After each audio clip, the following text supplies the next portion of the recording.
Hey there. I thought I'd put together this short demonstration of how to start creating in Unreal without really knowing Unreal. Now, what do I mean by that? Imagine you just finished your pretty looking model and you want to shade it and render it in real time using a game engine. So, what I'll be doing in this demonstration is giving you a breakdown of master materials, material instances, and nodes I think are very key to just start doing look development. Not only that, but I'll also be explaining each node and what it does and cover multiple use cases for the node. As you can see, I already have my engine open and I created a project using the third person template. Right now, I already have a folder created called demo, which is under content. And then under the demo file, I have materials, models, and textures. The reason why I'm showing you this is because it's good practice to create a folder structure before you do anything. So I'm going to start off by creating the materials. I'm going to create a master material first, and let me say m_demo,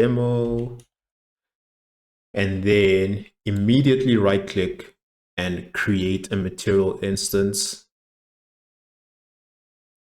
Name it properly. Always have a clean naming convention. So M is material and MI is material instance. Next, I am going to double click m_demo. That's the master material. So right now we're in the material graph. What I'm going to do is create all the nodes we're going to need, explain those nodes, and then give the use cases. In the material graph, I'm going to right click, type in text, and the texture coordinate should come up. That's the first node. And then next, I'm going to right click again, type in texture sample. Here we go. Right underneath the textual coordinate. Then right click again. This time we're looking for the multiply. Drop it in right there. Right click, look for the add node. Drop it in right there. And then right after add, we're going to be looking for the subtract node under math. There we go.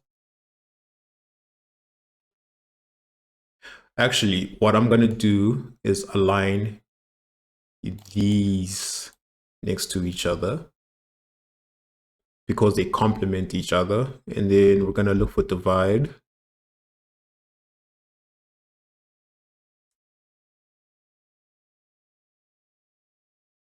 And put it right next to the multiply.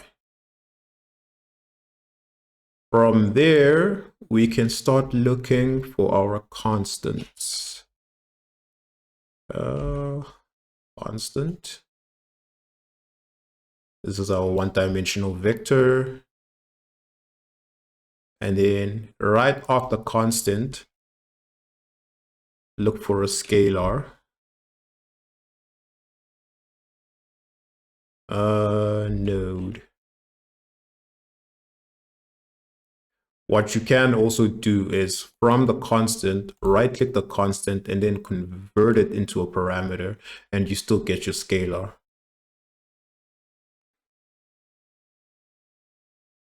From there on out, I'm going to skip a two-dimensional vector and then go straight into a vector 3 because that's where we start getting our color.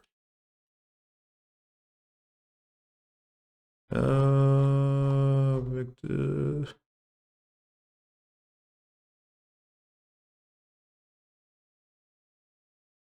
Here we go. just organize these. And then next should be the linear interpolation.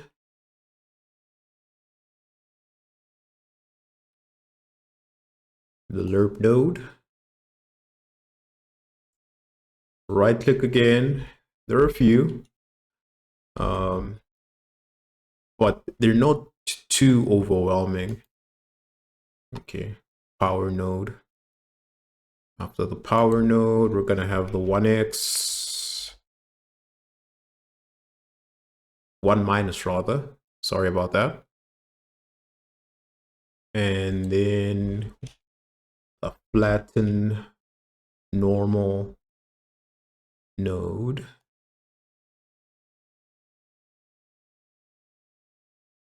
And then I think that should be it. These are like the cornerstone nodes I think you need to get into look dev and just start iterating on whatever it is you're working on. I also think it's important for me to point out that our material, right, is using the default lit shading model. This just means that our material will be responding to light and will be using the standard PBR workflow. What I'm going to do next is import textures we can use for the demonstration of how to use those nodes. So I have these 3 textures: base color, normal map, and an ORM map. That stands for occlusion, roughness, and metalness. As I'm sure you already know, your ORM map is a packed texture map, right? And in Unreal, your green channel is going to be your roughness. Your red channel is going to be your ambient occlusion. And then your blue channel is going to be your metalness. But in this instance, we don't have a metallic channel, right? Just double click the texture, open it, check what you have. And then right up top, you can switch off the channels to see what channel has what texture. So as you can see, there's no metalness channel. Let's switch that off. Here's your roughness. Here's your ambient occlusion. And then I'm just going to close that. Now we can jump into explaining what each node does, starting with the texture coordinate node. Now, what is the texture coordinate node and what does it do? Well, in simple terms, the texture coordinate node gives you access to your mesh UV space. You can then take this texture coordinate node and pipe it in straight into the texture sample so you can start manipulating the UVs. And while we're on the texture sample, what is the texture sample node and what does it do? Well, basically a texture sample node is a way to bring in a texture asset into the material graph, outputting its color. This is the primary way in which the material graph reads textures. So what I'm going to do next is actually demonstrate these 2 nodes in action, right? Firstly, I'm going to click on the texture sample, look for my Thanos texture. There it is. I'm going to use the base color for now. And then I'm going to right click and start previewing this node, right? What is happening? Let us use a plane. There you go. And then I'm going to click on the texture coordinate node and then manipulate the UVs of this base color. So I'm going to set the U tiling to 2 and then set the V tiling to 2. And then, there we go. now it gets multiplied, right? So this is what we have. And while we're discussing multiplication, let's tackle the multiply node next. Now, what does the multiply node do? Well, simply put, it just multiplies two values together. And you can use this node specifically for tiling your UVs or controlling the intensity of your texture. Since we want to manipulate our UVs next with the texture sample and the texture coordinate, I'm just going to pipe in the texture coordinate into the A slot of the multiply, pipe that into the UVs, and then from here, we can bring in these two nodes, right? Now you can either go the constant route where you want to hard code a value. All right. Let's preview that again. Start previewing node. And just like that, the texture, the UV space has been multiplied by 4. And then this is what we have. And this value is hard coded, so it means you cannot edit it in the material instance. But if you do want to edit it in the material instance, this is where we bring in our scalar parameter. Right? It still works the same. The only difference now is this is an exposed value in the material instance. On the subject of multiplying, let me just stop previewing that node. I think it's apropos to bring in the divide node to demonstrate. So what is the divide node? Think of the divide node as like the opposite operation of the multiply node. This just divides one value by another. So basically what it will do is reduce the tiling count by dividing the texture coordinate. Here's a quick example, right? So I'm just gonna pipe these two into the divide node and then pipe the divide node into the UVs and start previewing that node, right? See what's happening. It is working the other way, the opposite way. The only difference is it's dividing the value. But for this entire demonstration, I think I'm just going to delete the divide node and stick to multiplication. But I thought I would just bring up the divide node just in case you had ideas on how you'd like to use that operation. And just to wrap up our operations, I'm gonna tackle the add and subtract next. So I'm going to delete the multiply. Actually, let me not do that. Let me disconnect those nodes. And I do that by holding down Alt and clicking. Disconnect. Put that bad boy over here and then use the add node. All right. I'm just going to connect this first and then explain it. So what exactly does the add node do? Well, you know, like high school math, it adds two values together. So this is commonly used for offsetting UVs. And when working with color, it makes the color brighter, pushing it closer to white. And just like the multiply and divide, let's bring in the subtract. And obviously, I think you've figured it out by now that the subtract does the opposite, right? And let me just, oh, I forgot to preview the node. Sorry about that. But as you can see, I'm going to use this scalar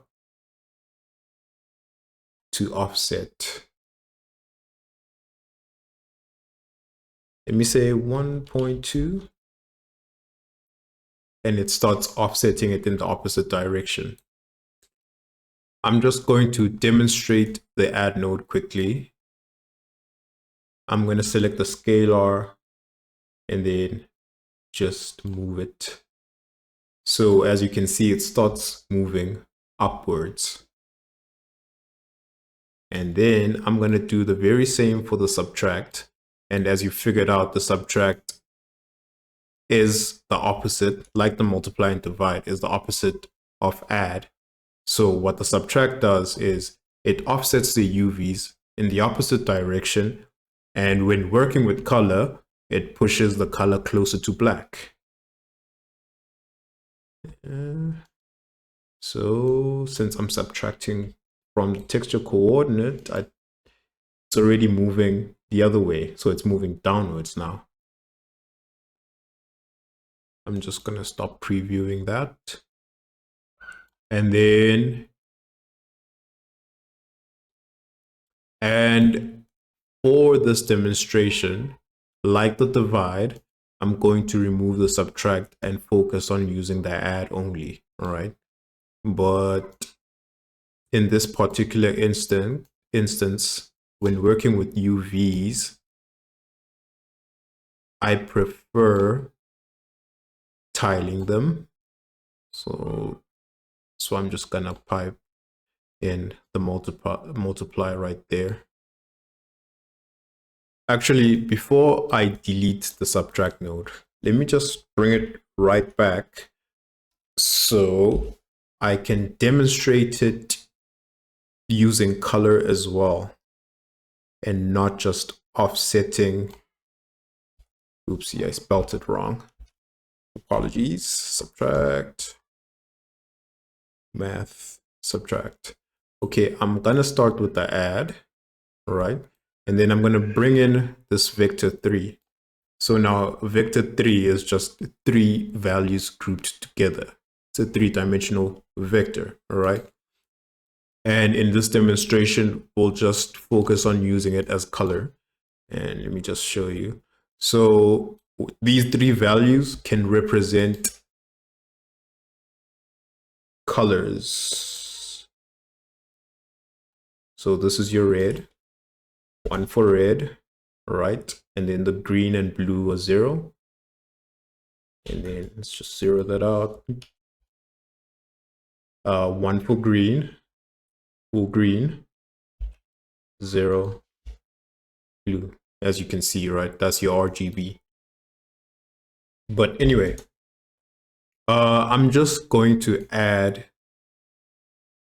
this vector 3 to this texture sample, and then click on the vector 3 and then bring up the color wheel so we can start previewing what the add does right there, right? So this is the normal texture. This is still offset by, let's fix that. Bring up the color wheel again and then start color picking any random color. There we go. But then push this towards the light. And as you can see, it starts brightening the texture. Make it more saturated. And it's more saturated. And then let's do that for the subtract.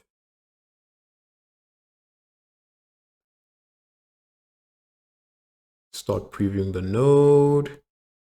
And for this to work, you need to be pushing your values towards the dark. There you go.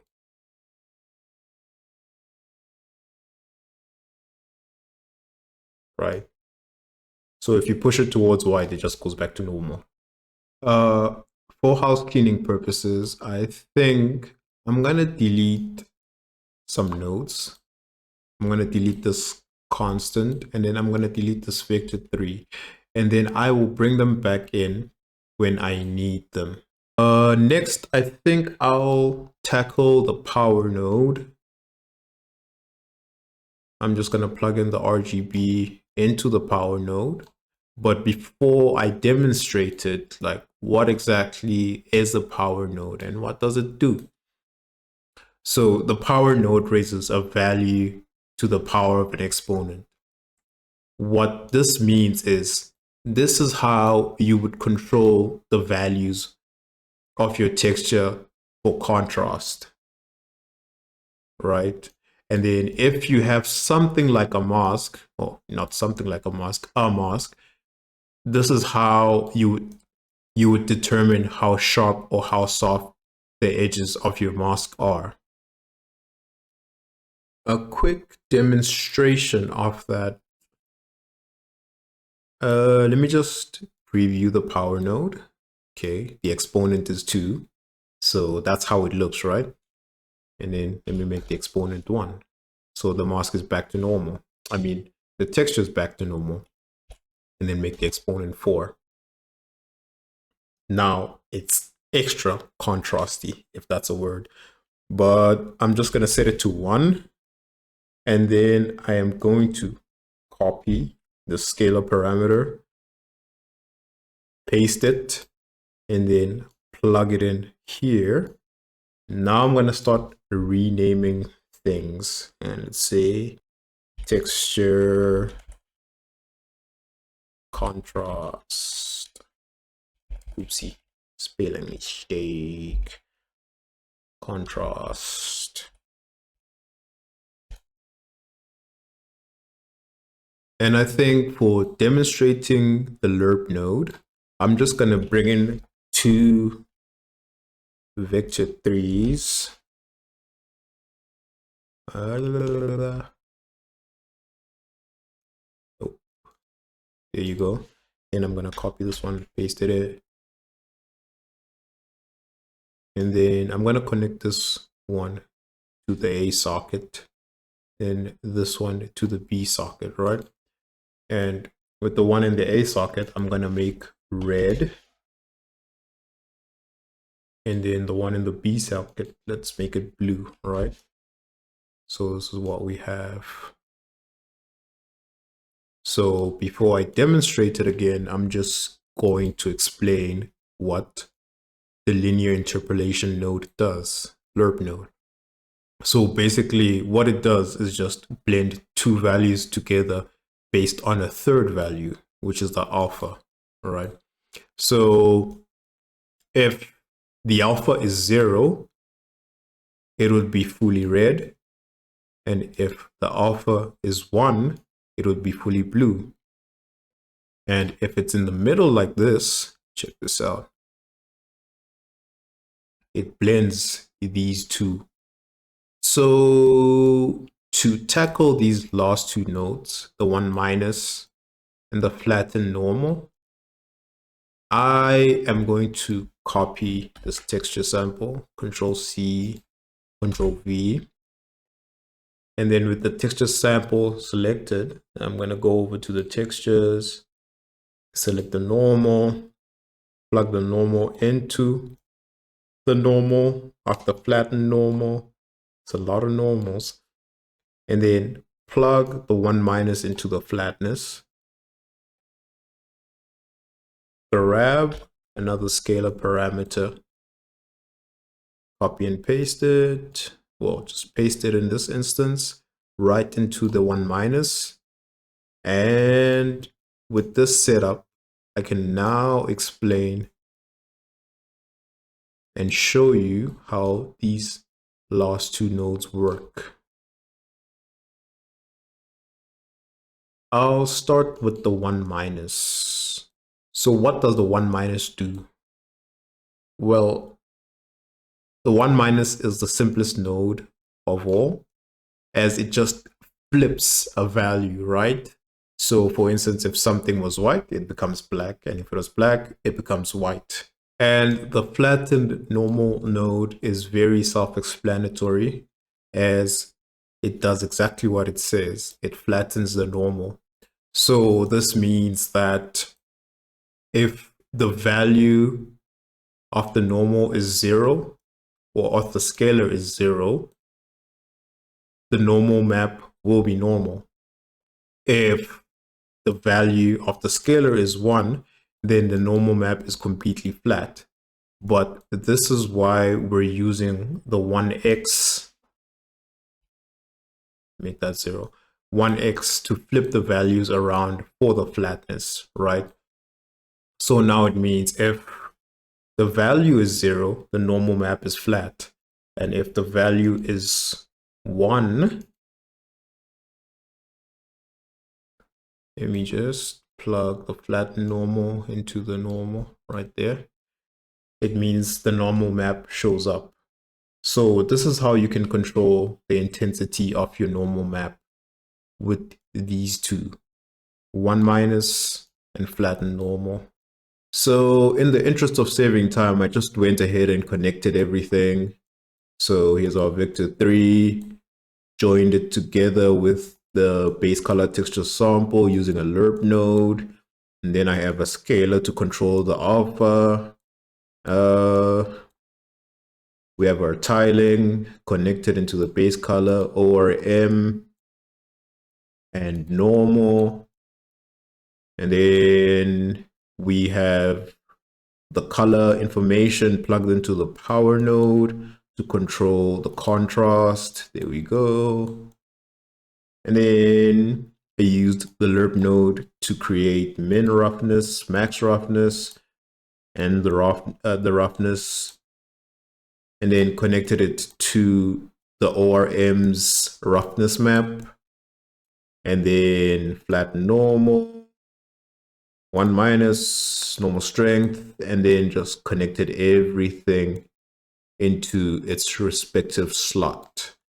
Nothing complicated, but this is great to start iterating. Now that I've covered those nodes, I just thought I'd quickly explain what a master material is and a material instance. So the master material is the parent of the material instance, and this is where we do all our work. And then a material instance is a user-friendly material where we have all our exposed parameters that allow us to quickly edit and iterate what we established in the master. I'm just going to go ahead and open up the material instance. Here we go. And I've already enabled all these parameters. I was doing a test to see if everything worked as it should. So before we get into the color overlay, I'm just going to change the color of the vector 3 just so you can see the change. So right there, start playing around with the overlay. I'm going to make it 0.5. So we're blending our texture map with our vector 3. Bring in some contrast. Let me make that 2. And then push this to 0.8. Normal strength. And increase that. Make it 2. Something that's disgusting. But yeah. Just so you get the point, right? Roughness. Can increase the roughness.